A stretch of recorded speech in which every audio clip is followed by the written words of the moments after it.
Hello everyone, magandang umaga sa atin. Day 51 na tayo dito sa ating taniman. Pero kaunti pa rin ang ating nagawang pananim o na itanim. Ito pa lang siya oh. Pero medyo okay na kasi lumalaki na sila. Mahigit 500 pa lang ang ating natanim. Mahirap kasi magtanim kasi kailangan basang-basa yung hukay natin bago natin taniman. Kaya maliit yung ating nagagawa sa isang araw. Hindi pa isang araw kasi grabe siya kainit. Oh, ito pa lang nagagawa natin. 6 na linya pa lang. Pag mamunga na to sila, so okay na siguro, pero hindi natin masabi kasi iba naman yung similya natin ngayon. Long purple ining similya natin ngayon. Ito, calyx to, na similya. Hindi siya masyadong maraming bunga. Kakaunti lang yung bunga niya, pero hindi natin malalaman kung talagang marami siya mamunga. Kasi hindi kasi siya nadidilig eh. Parehas ngayon, nasa 1 buwan na tayong walang ulan dito. Dinilig ko siya nasa 2 beses lang. Parehas nito, walang bulaklak, walang bunga. Grabe kasi kainit.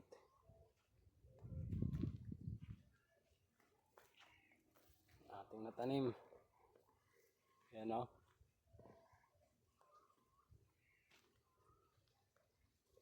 Tuyo na sila, hindi ko pa nadidilig. Mahirap kasi magdilig kasi malayo. Kukuha natin ng tubig. Saka kung magdidilig naman tayo, wala na tayong magagawa nito sa araw-araw kundi magdilig lang. Ito ang ating ginagawang pataba. Tayo ng manok. Organic talaga siya, organic. Pero maganda itong pataba. Kasi makakapagpaganda rin ini ng lupa.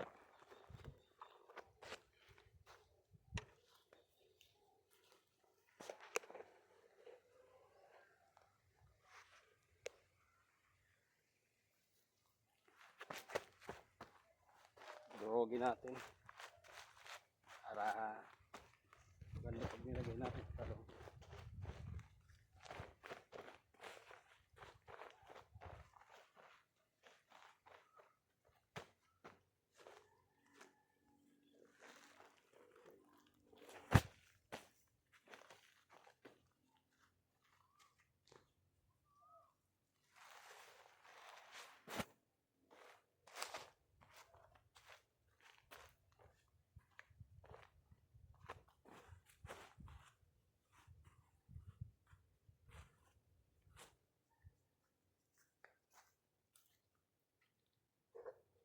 Oh, organic siya, organic.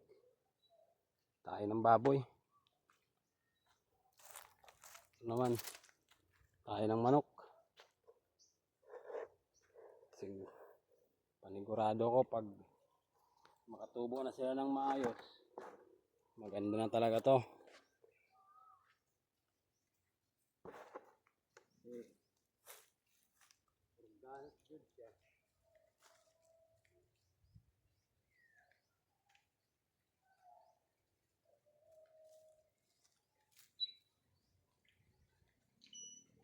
Tayo ng baboy.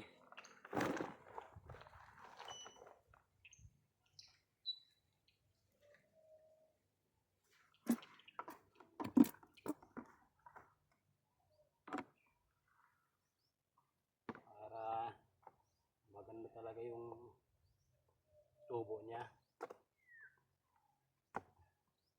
So magandang pang-abono.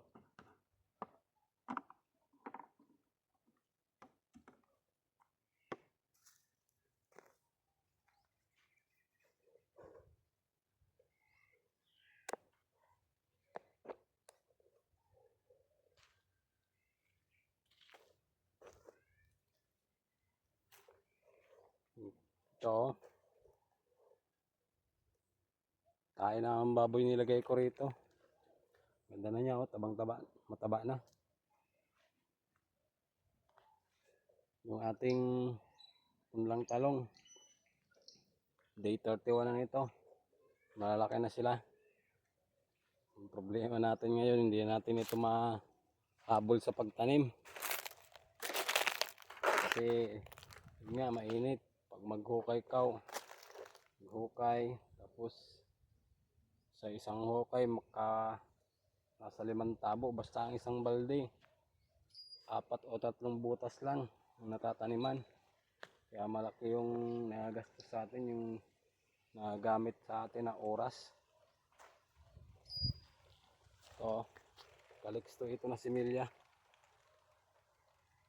Hindi natin masabi kung mahina siya mamunga kasi hindi naman siya nadidilig. Kung basa pa ang lupa nito, panigurado siguro makakapamunga siya ng maayos. Okay naman siya, may mga bulaklak din naman na.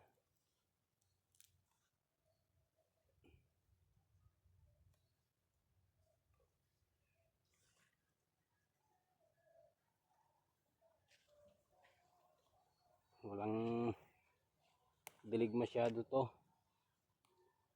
kasi ang pinaprioridad ko na diligin yung bago kong tinatanim, kasi ito naman malaki na.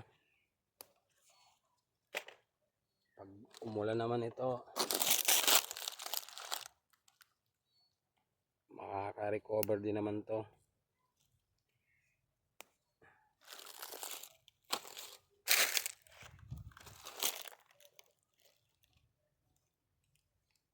Ay,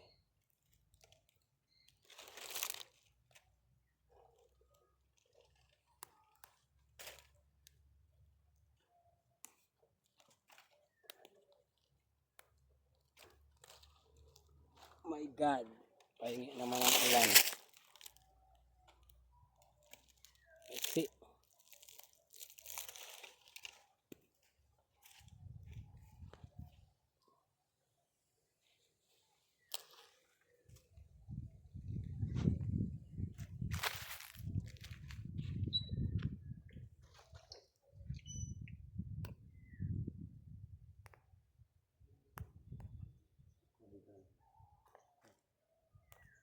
pag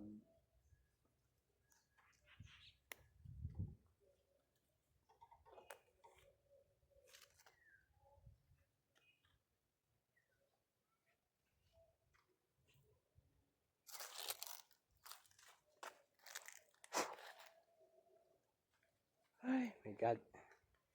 Buti nga ngayon, hindi masyadong mainit. Kulimlim siya.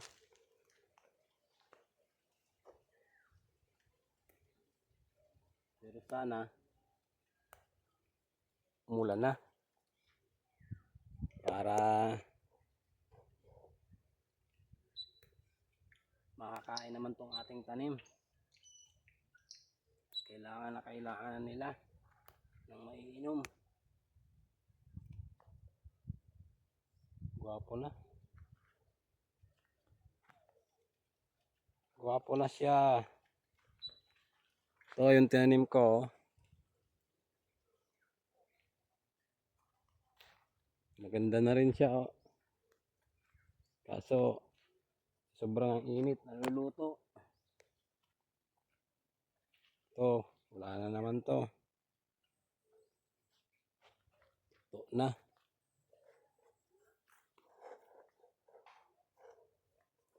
Ito. Namatay na, sobrang init.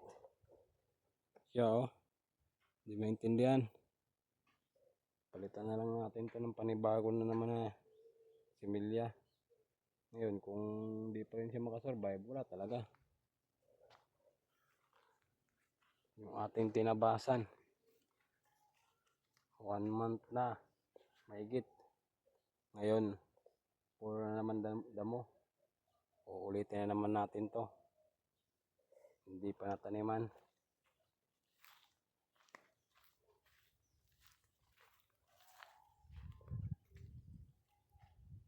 1, 2, 3, 1, 2, 3, 4, 5, 6 kalinya na.